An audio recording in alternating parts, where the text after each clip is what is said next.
Milling up another Ponderosa pine into a 12x12 and then some 4x6s.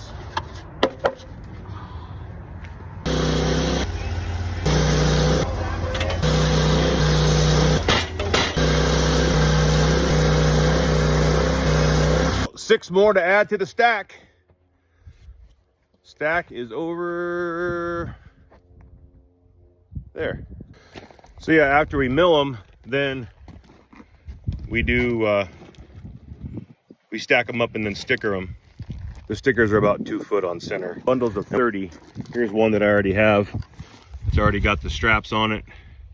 Just trying to keep them as true as we can for the customer until they receive them, and then it's up to them as far as what they do with them. Hope you guys enjoyed. We'll catch you on the next one.